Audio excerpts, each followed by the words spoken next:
Hello everyone. Welcome to the next session from the National Education Cycle. For this session, Vladislav is going to be the host of it. Fortunately, he was unable to record, but I myself, Alex, will be recording. But more information about Vladislav is that he's the OGT coordinator for Warszawa UW, and he actually did a really great job in writing this whole presentation, or creating this presentation, sorry.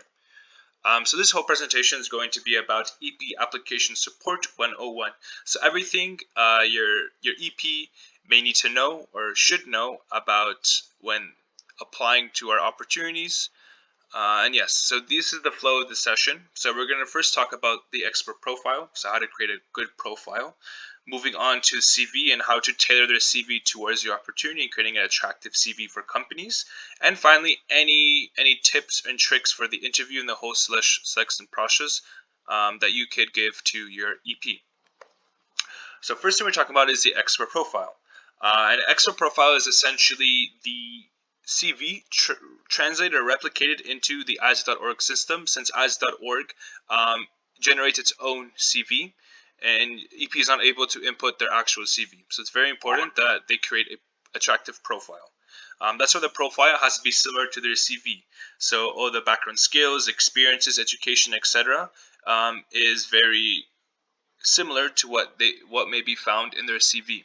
But it's very important that on their profile that they include skills that are listed in the opportunity. So in the opportunity, if you see a red star between skills, then it's very important that you inform your EP to include those skills in their profile. So their profile should match the opportunities they're applying to.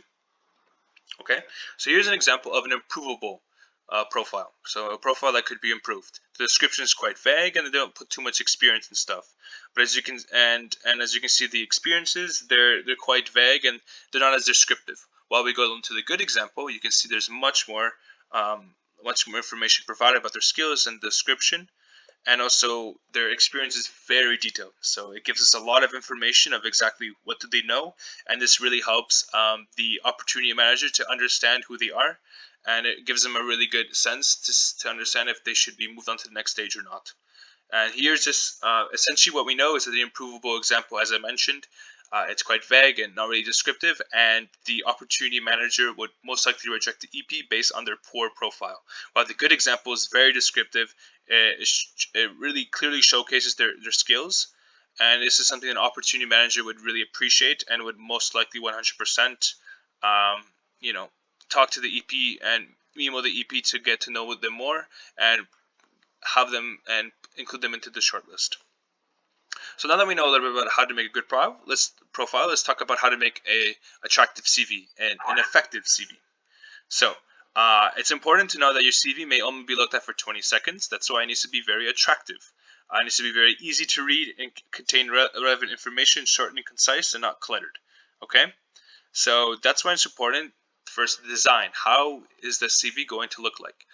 There's so many different designs and formats out there, but the most important thing is just keeping it simple, right? You want to have, most popular theme is just a classic white color, and then having like headlines in bold and different colors to kind of emphasize important information. So you don't want too many colors, but around 3,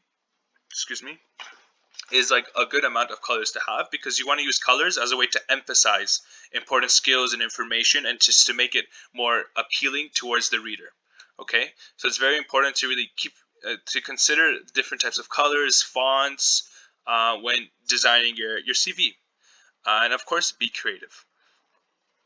And so some tips about the format and design is that the length should be only 1 page, nothing longer, since most of the times when companies see a CV longer than 1 page, they would instantly reject it and not even bother reading it. The font type should be clear and professional, like a Calibri or Arial. And you want the font size to be readable, not too big, not too small. And you want your margins to be around 2.5 centimeters, but never reduce them to less than 1 centimeter and 27 millimeters, since it's going to look cluttered and hard to read and not very clear and professional. And of course, the information that you provide on your CV should go in a specific order. So sometimes In some countries, photos and your age is not required, but for most of the time they are. So it's very important to do some research. But majority of the time, you want to have a description followed by your work experience, followed by any projects and trainings you may have. But it also depends on the format and layout of your CV. But that's kind of like the general order you want to be going with. Okay, moving on to a headline. A headline is essentially one of the first things that the recruiter or person reading the CV is going to see. So it's like a one word or couple words that describe you, like a skilled and motivated student, a PhD graduate, or a project manager, for example. So something very short, concise that really pops out. Then is a description. Something that's followed by the headline is the description, which is like a 1 to 2 sentence description about you, about why you should be chosen for this specific opportunity and what makes you a good candidate. And it just kind of helps the recruiter gain a good idea about you and about why they should be considering you for the position. So it's kind of like almost like an elevator pitch, but much shorter and just about yourself. And here are some examples of personal descriptions that are really good. This is something you can read on your own by just accessing the PDF of the slides. And next, we're going to move on to the experience. So if you have lots of experience, let's say 1 to 2 years of experience, of course, put any experience you have that's relevant towards the opportunity. But let's say you have no experience. You say you're a student. Some experience may be good. Let's say you're applying to a BA opportunity. You may have some experience on a student council or other student organizations or previous internships and jobs. Anything that's relevant to the opportunity you're applying to, input it. The more relevant it is, the higher it goes towards the top of the CV. But it's also important to not put not relevant information. So, for example, if you're applying to a BA opportunity or a marketing, don't put that you've been a waiter or a bartender because it's totally irrelevant to what you're applying. Only put relevant information, starting with the most relevant at the beginning. Okay. And yes, unless a bartender is required, you can put it. But if it isn't, then best not to. But here are essentially like the most important things you want to be including in your CV: the headline of the personal description, experience, training, projects, competitions that you may have had, language and skills, and of course your education. And of course, putting start and end dates on your experiences is very important. So they clearly understand how long you've been working, because sometimes companies can see if you've been loyal or not, which is for some companies is very important. And here are just some descriptions or that you could use to help in creating the CV. So something that your EP could use. But the most important thing is just understanding the country or region that your EP may be applying, and understanding the CV standard there, since every CV standard in every country is different. So it's very important to do some research in advance, or asking the opportunity manager or asking the MCVP for more information, so you can give your EP the most accurate information. And here finally is just an example of a CV that you can do. Um, as you can see, it's very clear, concise, and the most important information is there, and it's very organized. There's many different layouts and formats and designs, but this is one good one that I personally think is good. Amazing. So now that we've gone through CV and profiling, now we can lastly go into the selection process tips. I'm not going to go into how to prepare for an interview because there's so many different videos and resources out there on how to prepare for an interview, but here's a clue one that I found.